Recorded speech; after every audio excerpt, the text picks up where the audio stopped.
ভাই এখানে না, ওই যে আরেকটু সামনে যান, ওই দোকানের সামনে দাঁড়ান। সামনের দোকানের সামনে? এই তো হয়েছে ভাই, আজ যাওয়া লাগবে না, এই সাইড করে দাঁড়ান, সাইড করেন। আচ্ছা দাঁড়াচ্ছি ভাই। এই তো রাখেন, এখানে রাখেন। হে অবি। ও কিরে, এই ভূত।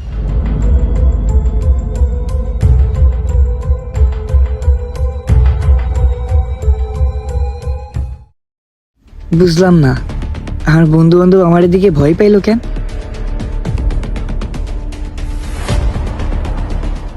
এখন এই যে খেলা করে ছেলে পেলে, একসময় আমরা খেলতাম, এখন ওরা খেলতে। বললা ভূত এ পোনা। কি ব্যাপার, ইরাও আমার দিকে দূরে পলাই চলে গেল। আর ভূত মানে ভূত কিরা, বুঝলাম না তো কি হচ্ছে এইসব।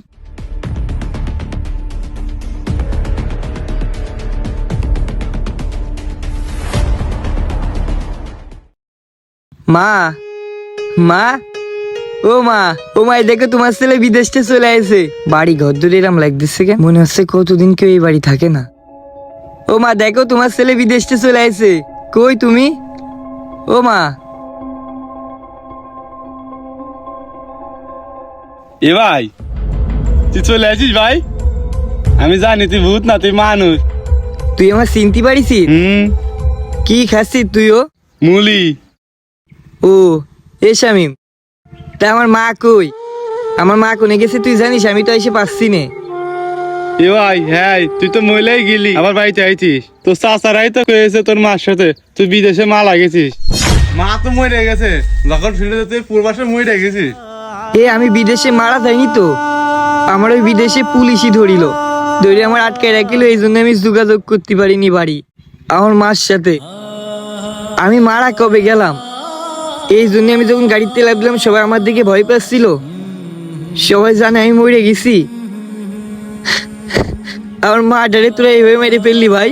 এ ভাই আমি মারিনি তোর, তোর চাচারাই তোর মারে ফেলেছে। এ ভাই তোর মা না সবসময় কান্না করতো তোর জন্য। তোর মার ওই তোকে তো কবর স্থানে দাফন দিয়েছে। আমি গেলাম, তুই আছিস তা ওই গেলাম সবার কবর, তুই বাড়ি আছিস তা। মা, আমার মা আমার জন্য মরে গেছে। আমার মার কোনে কবর দিয়েছে তাই দেখতে হবে। এ শামিম, তোরে পাগল কয় কিরা? তুই তো সবকিছুই বুঝিস। এ ভাই এই যে তুই আমার পাগল কলি। ওরে পাগল পাগল কইনি, এমনি জিজ্ঞাসা করলাম। এই শামিম, কাকা কপি লাগাইছে? হ্যাঁ ভাই, এই দেখ পুলবি কপি লাগাইছে। ওই দেশ আমি চাচা কাজ করতে চাই। এসে আমি তো আর বিদেশ যাব না, চাচার কাছ থেকে আব্বার জমিগুলো নিয়ে এখন থেকে তুই আর আমি মাঠেই চাষবাস করবা নে।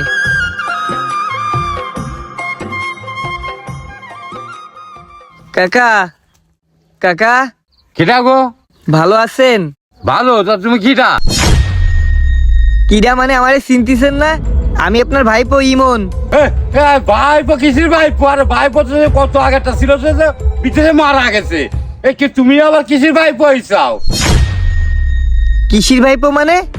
কাকা আপনি আমার চিনতেছেন না? আমি আপনার ভাইয়ের ছেলে ইমন। আমি তো বিদেশ যাওয়ার সময় আপনি আমার সবকিছু আগে দিয়ে আসলেন। ওরে বাপু, আমার কোনো ভাইপো টাইপো নেই। একবার বাড়ি যাচ্ছ, একবার মাঠে আসছি, যাও পাইপ সাইডও কি তুমি খুব জ্বালাচ্ছাও। কাকা আমি বুঝলাম না, আমি আপনার কি জ্বালাচ্ছি? আর আপনি কি আসলে আমার চিনতে পারতেছেন না, না পরিচয় দিতে চাচ্ছেন না যে আমার বাপের সম্পত্তিগুলো আমার দিয়ে দিতে হবে বিলে? আমি তোর তো চিনতে পারলাম না। তুই এত ঝামেলা করছিস কেন? তুই খিটা কিসের জমি? তুই কি আমার রক্তের কেউ? যা এখান থেকে যা, বেরো। বেরোবো মানে? আপনি কলি আমি বেরোই চলে যাবো?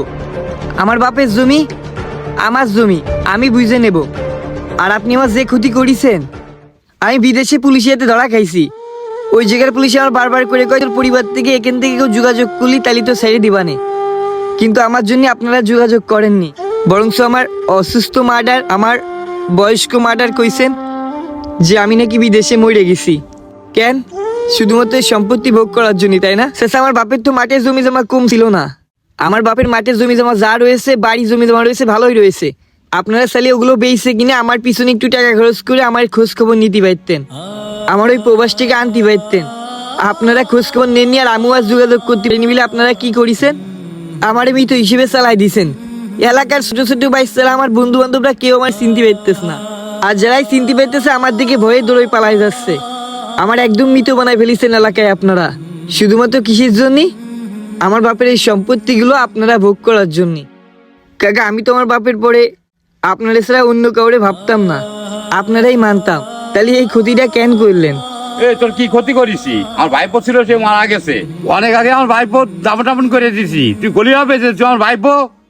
আরে আমি একটা জলজন্ত মানুষ দাঁড়াই রয়েছি, আমার ভাইপো মনে হচ্ছে না আপনার? আমি আমার বাপের নাম করছি, আমার পরিচয় দিচ্ছি।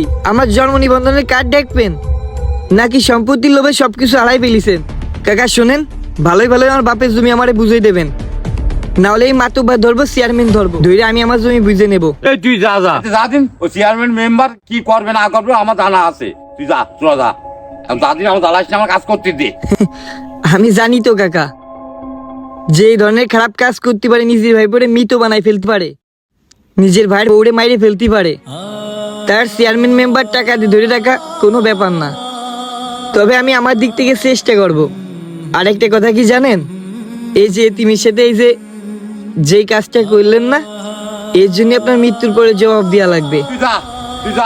আল্লাহ বিচার করলে আমার করবে না, তোর তো আর করতেছে না। এতে বেরোর দিন আমার কাজ করতে দে, না হলে কুদারে আসাতে ভাঙ মানে করে দিলাম। যা কাজ করতে দে, দিন কাজ করতে দে। আর তোর যা ভালো লাগে তুই কর গিয়ে যা। এসে যা হাট।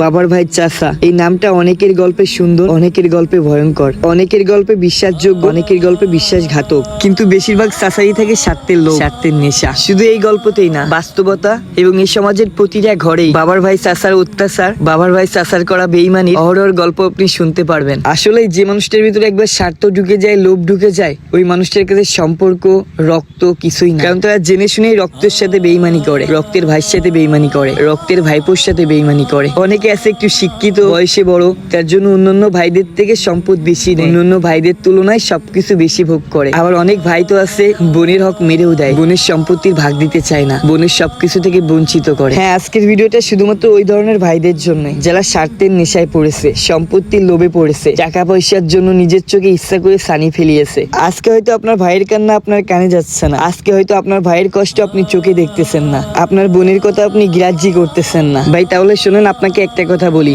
আজকে আপনি গ্রাহ্যি না করলেও চলবে, আজকে আপনি কানে না শুনলেও চলবে, আজকে আপনি চোখে না দেখলেও চলবে, প্রতিটা মানুষের মতো একদিন আপনাকেও মরতে হবে। সেদিন আপনাকে অবশ্যই দেখতে হবে, শুনতে হবে এবং গ্রাহ্যও করতে হবে, কিন্তু সেদিন এত সহজে পারবেন না। যে কান, যে মুখ, যে চোখ, যে ঠোঁট দিয়ে আপনি অপরাধ করতেছেন, প্রত্যেকটা ঠোঁট, কান, মুখ আপনার জন্য জবাব দিবে, আপনার শাস্তি দাবি করবে। ভাই এটা আমার মুখের কথা মনে করে একদমই ভুল করবেন না, এটা আমাদের কোরআনের কথা। মানুষ মানুষকে ঠকালে তার বিচার অবশ্যই পাবে, রক্ত রক্তকে ঠকালে তার বিচার অবশ্যই পাবে, এবং এই বিচার, এই শাস্তিগুলা সব বিচারের থেকেও অনেক ভয়ঙ্কর হবে। আশা করি বুঝতে পারছেন। তাই এখনো সময় আছে, ভাইদেরকে ফাঁকি দিয়েন না, ভাইপোদেরকে ফাঁকি দিয়েন না, বোনকে ফাঁকি দিয়েন না, ভাগ্নিকে ফাঁকি দিয়েন না, তাহলে আপনাকেও ফাঁকিতে পড়তে হবে। ধন্যবাদ।